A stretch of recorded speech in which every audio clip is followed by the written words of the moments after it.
Izao no Jehova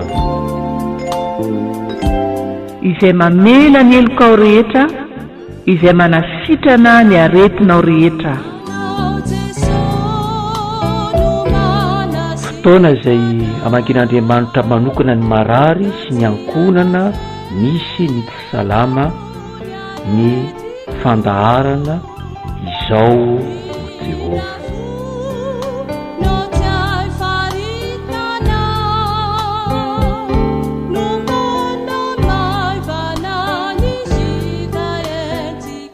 Ampanajana no iarabananao ry havana, ary ampitiavana no hitomananao hiaraka mbavaka amin'izao fotoana takariva izao isika.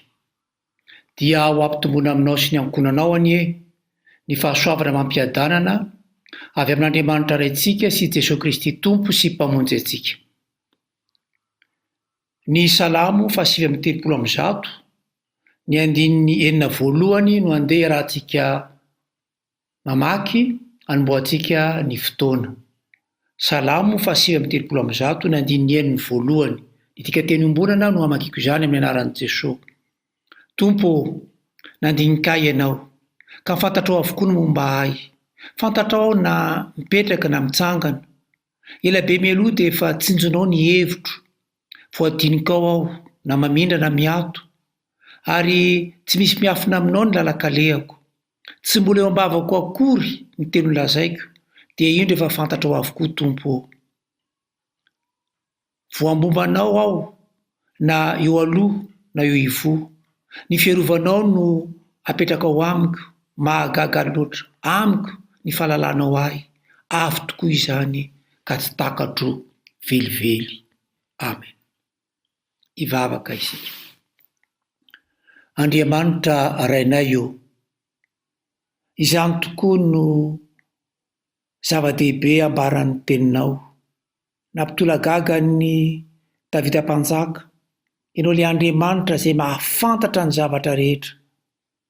Andriamanitra izay nahary anay, tsisy miafina aminao momba anay rehetra Tompo. Ary dia na mbola tsy homavanay akory ary ny teny izay holazainay, dia efa fantatrao avokoa izany. Tena Andriamanitra ianao, tsy misy tahaka anao. Ary ianao no momba anay, ianao no mamindra fomba toa mbola ela velona tahaka izao izahay. Dia misaotra anao Jesosy, nanakidina tetỳ an-tany ianao famonjena anay.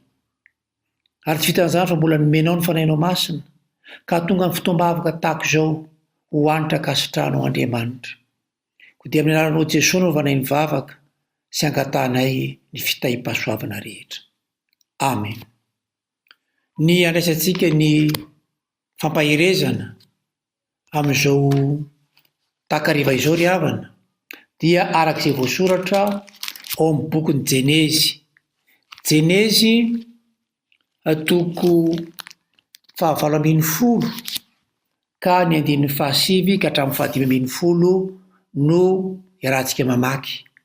Jenezy toko 20, ny 15 ka hatramin'ny 15. Vakitsika amin'ny anaran'i Jesosy ny teny. Ary nanontany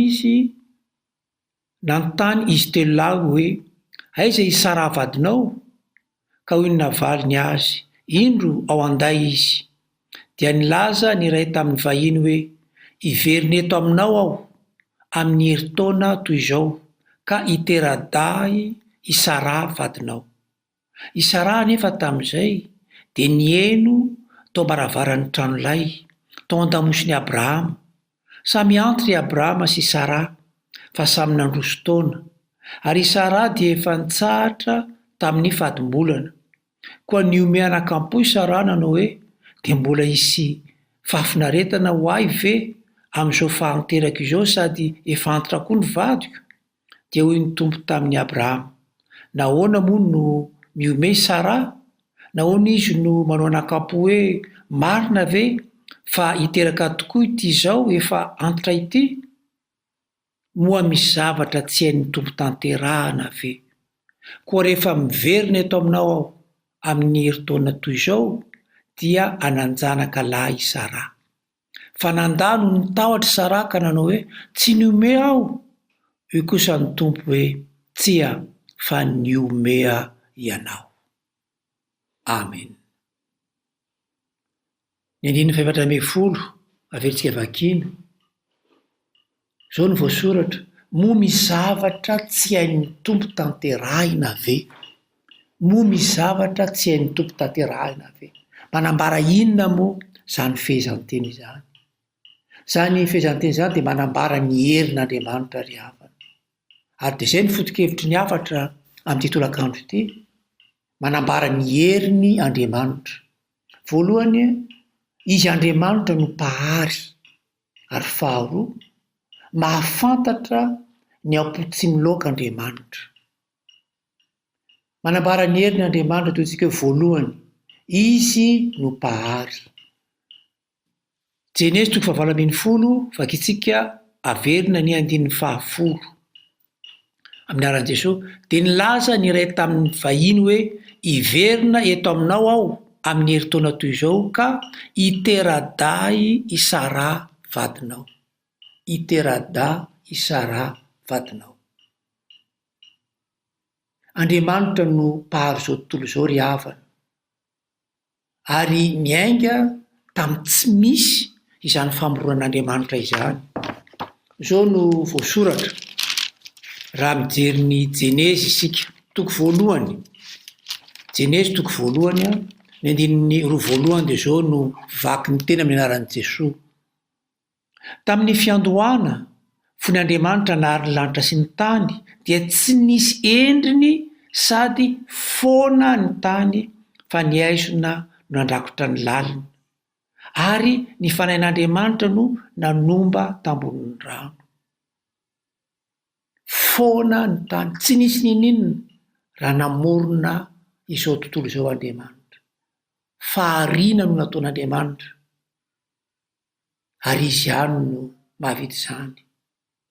Marina ry havana fa tao anatin'izay arivo-taona 3 ny ainan'ny zanak'olombelona izay, dia betsaka ny famoronana nataon'ny zanak'olombelona. Eny, hatramin'ny momba aza, afaka nataon'ny fahalalàn'olombelona niteraka. Vitan'ny zanak'olombelona izany. Fa izao, misy fanamariana anankiroa ireto, tsy azo lalovana. Ny fanamariana voalohany ry havana dia izao: miainga amin'ny zava-misy sy ny fahalalàna no ratovina zay vao afaka mamorona zavatra ny zanak'olombelona. Misy zavatra efa misy ao ary manana fahalalàna izy, dia izay no ahafahany mamorona zavatra anankiray.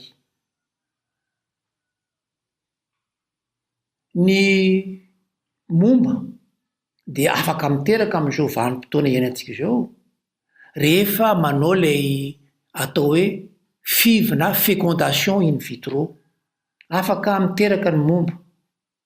Izany teknika izany dia miainga amina sela avy amin'ny vehivavy, sela anankiray, izay ampiarahana amin'ny sela anankiray avy amin'ny lehilahy, dia ireo no apetraka ao amin'ny tranon-jaza ny vehivavy dia mitombo ho tonga olombelona. Raha tsy misy ireo sela avy amin'ny lahy sy ny vavy ireo, dia tsy afaka hanao izany fécondation in vitro izany mihitsy. Miainga amin'ny zavatra efa misy izany. Izay ny fanamariana voalohany. Ny fanamariana faharoa dia izao: tsy izay rehetra ataon'io FIV na fécondation in vitro io anefa dia tsy maintsy mahazo zaza. Betsaka ny manao izany fa tsy voatery hoe tsy maintsy rehefa atao dia tsy maintsy mahazo zaza avokoa zato isan-jato.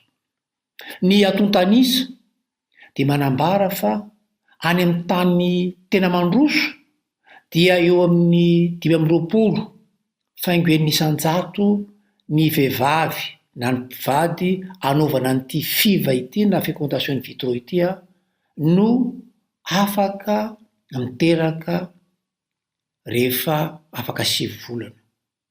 Mety ho tafakatra 900 salanisy io rehefa niverimberina ilay fanandramana ka amin'ny fanandramana faefatra dia mety tonga any amin'ny 900 ny fanantenana azo zaza.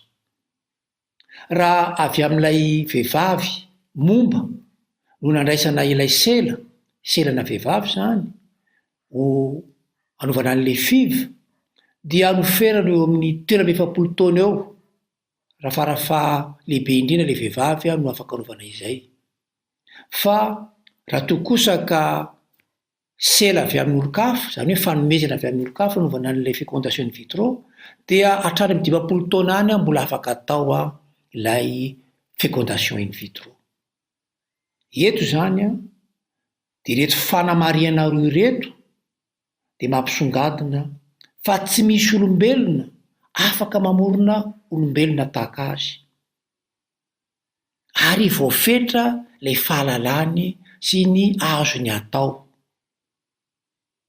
Fa ny fahefan'Andriamanitra kosa ry havana dia tsy manapetra, tsy mila zavatra iaingana izy, ary tsy voafetra ny taona izy.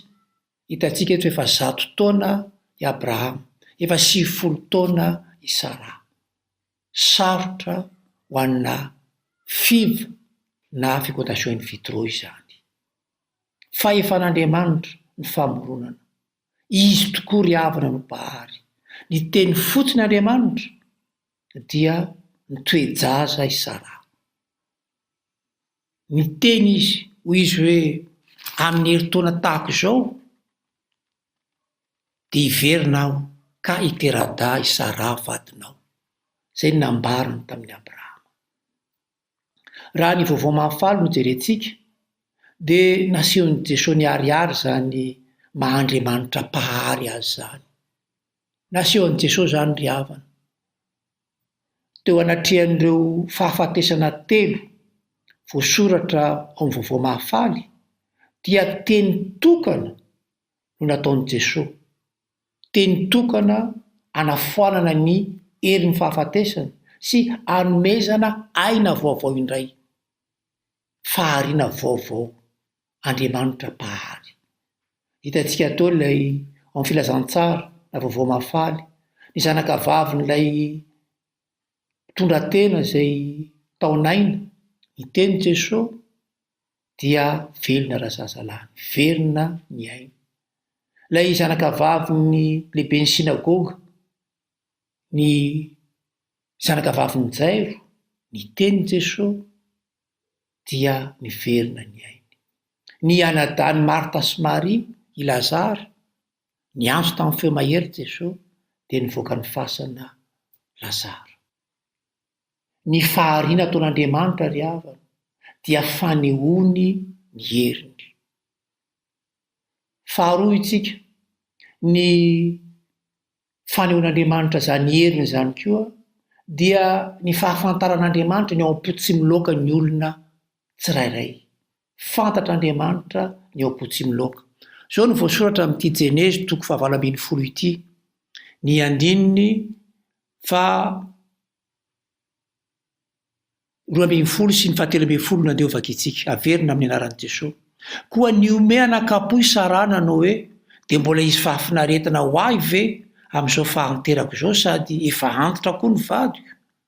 Dia hoy ny Tompo tamin'ny Abrahama, nahoana moa no miome i Sara? Nahoana izy no manao anakapo hoe marina ve fa hiteraka tokoa ity izao efa antitra ity? Eny ry havana, izay ny tao am-pony Sara, tsy nilobavy izy fa tonga dia fantatr'Andriamanitra. Na dia nandary Sara hoe tsy nome dia fantatr'Andriamanitra fa nome izy. Nome izy tao am-pony tany, tsy nino izy fa ain'Andriamanitra atao izay lazain'Andriamanitra. Dia izay no nahatonga ny anaran'ny zanak'izy mivady reto, zanaky Abrahama sy Sara, natao hoe Itseaka. Hitantsika izany eo amin'ny bokin'ny Jenezy boky 1:20 ny 9:9 mivaky toy izao zany amin'ny anaran'i Jesosy dia nilaza i Sara hoe nanao izay nampiome ainy Andriamanitra ary izay rehetra mandreny momba any Tseaka dia ome miaraka amiko. I Tseaka dika zany de hoe miome fiomehezana. Dia izay no nahatonga ny anaran'ny Tseaka. Fantatra Andriamanitra tao Potsimiloka tao amin'ny Sara tao. Sarotra ho an'ny olombelona ry havana. Eny na ho an'ny ray aman-dreny zanaka, na ho an'ny mifankatia ary. Sarotra ny ahafantatra izay tena ao Potsimiloka ny olona tahaka azy. Sarotra izany. Fa amin'Andriamanitra dia hainy. Na dia ny mpisorona ary hitantsika eo amin'ny testamenta taloha moa izany, mpisorona izany dia manana fahefana. Ny rahan'Andriamanitra meny andraikitra na ny mpisorona aza ry havana tsy voatery ahafantatra izay ao Potsimiloka amin'ny olona anankiray. Hitantsika izany amin'ny tantaran'ny Iana sy Ely. Ely ilay mpisorona, Iana ilay ramatoa momba. Hitantsika eo amin'ny Samuela voalohany zany. Samuela voalohany atoko voalohany ny 9:7 ka hatramin'ny 7:10 no milaza zany. Ny heverin'ity mpisorona ity fa mamo Iana. Tsy fantany fa nitaom-pony alahelo. Nonga efa akitsika amin'ny anaran'i Jesosy hoe Samuela voalohany toko voalohany 9:7 ka hatramin'ny 7:10. Akitsika amin'ny anaran'i Jesosy. Indray andro tao Silao rehefa tapy ny sakafo ny olona dia nitsangana Iana fa i Ely mpisorona kosa nipetraka teo an-tokonam-baravaran'ny Tompo. Nalahelo mafy Iana ka sady nigogogo ny tomany nonao tamin'ny Tompo izao vavaka sy voady izao. Ry tompony izao rehetra izao, mba tsereo tokoa ny alaheloko ka tsarovy fahasahatonoana. Raha mba omenao zanakalahy anankiray aho dia atolotro anao kosa izy amin'ny androny rehetra ka tsy ho kasiakareza ny lohany. Raha mbola naharitra ny vavaka teo anatrehan'ny Tompo ihany dia nodinian'ny Ely ny vavany, ny vavaka ampo izy. Ka ny molony ihany no hita mihetsiketsika fa tsy re akory izay feony. Ely kosa efa nihevitra azo mamo ka nao taminy hoe mbola haritra ve ny fahamamonao? Ndeha ampisindao aloha izany. Dia nifaliany Iana hoe tsy tompoko, tsy mamo aho. Malahelo fotsiny aho fa tsy nisolotovaina zava-pisotro mahamamo iny hafa akory. Mamboraka ny ato am-poko eto anatrehan'ny Tompo aho. Asa verina ho toy ny vehivavy ratsy fanahy aho. Fa raha ny vavaka ela aho dia satria efa tsy tantoko intsony ny alahelo-poko sy ny fahoriam-panahiko. Dia hoy Ely taminy, mandehana ampiadanana ary, omen'ilay Andriamanitra Israely anao any izay nangatainao taminy. Ary niteny indray Iana hoe ho tsara fo amiko hatrany ane ianao. Dia lasa Iana ary nihinan-kanina ka mirana endrika tsy toy ny teo aloha. Tsy fantatra ity mpisorona ity ny tao Potsimiloka n'ilay ramatoa tao anatin'ny fahoriana lalina. Tsisy olombelona mety ahafantatra izay Potsimiloka ny olona hafa ry havana. Fa i Jesosy dia nahafantatra tao am-pon'ny olona rehetra. Ary raha mijery ny filazantsara araka ny Joany isika dia misy lehilahy anankiray tena resy lahatra tao noho izany fahafantaran'i Jesosy ny ao am-pony izany. Filazantsara araka ny Joany toko voalohany ny 9:20 sy ka hatramin'ny 1:10 dia manambara ny tantaran'i Natanaela.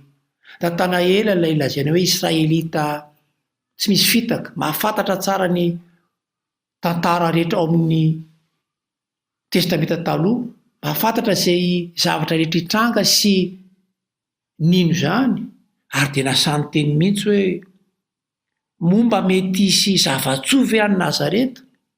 raha toa ka nambarany reto namany, nambarany Filipo taminy fa ao Jesosy avy any Nazareta. Fa izao rehefa nambarany Jesosy fa fantatry Jesosy ny tao am-pony, dia niaiky ity lehilahy ity, niaiky Natanaela fa Jesosy tokoa ny zanak'Andriamanitra, Jesosy no mpanjakan'Israely. Tsisy miafina amin'Andriamanitra ny ompony zanak'olombelona rehetra ry hafa. Feno ny afatra meny tompo antsika dia izao. Anio dia nentin'ny tompo ampahirezana antsika ry havana, izany fahefana ananany izany. Tompo manan-kely ny Andriamanitsika, ka ny zavatra rehetra hoy aho dia hainy tanterahana.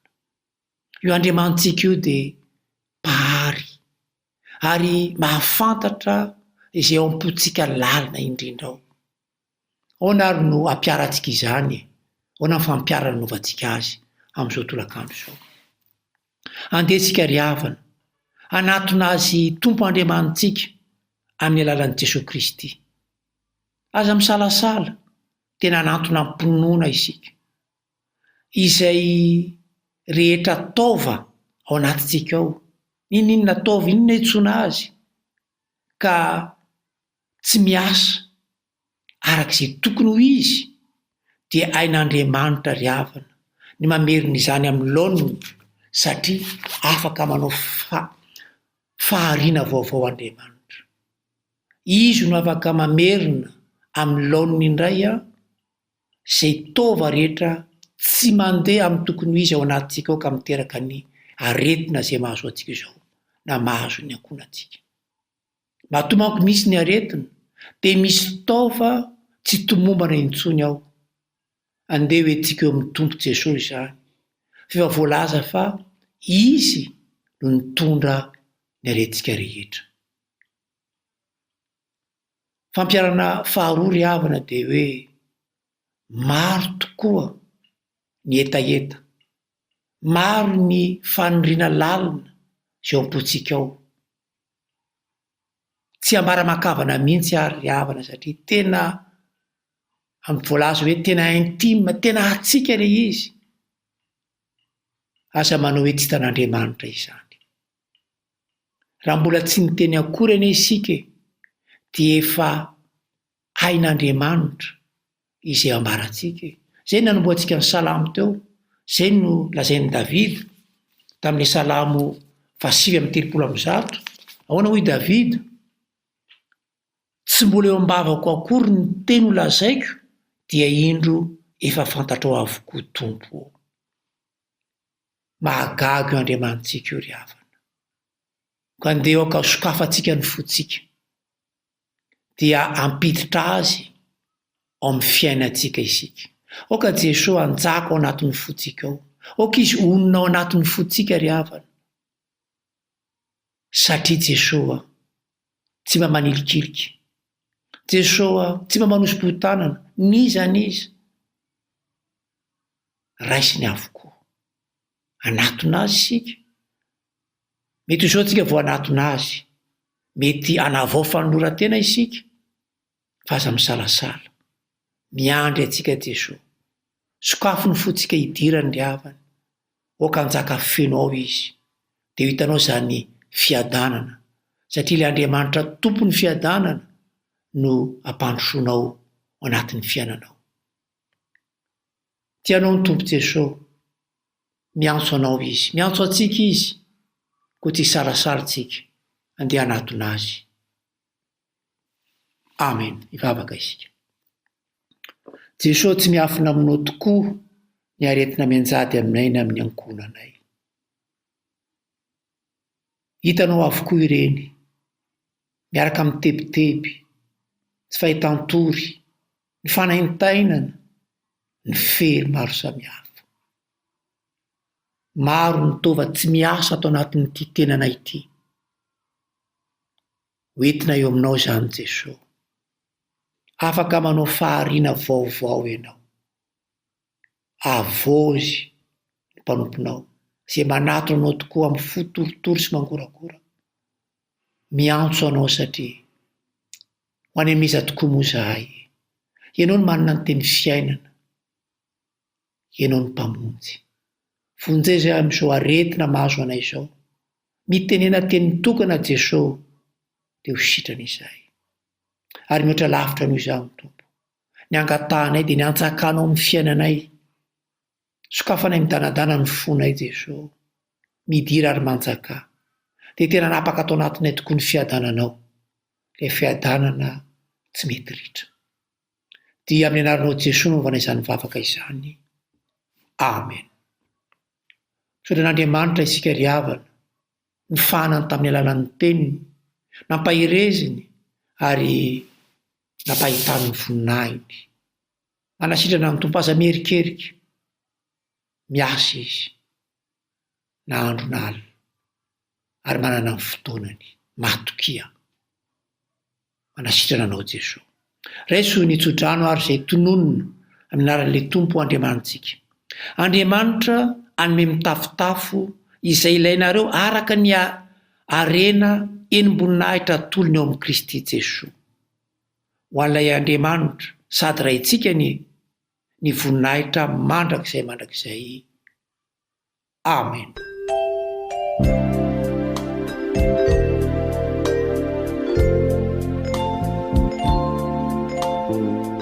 Izaho no Jehova.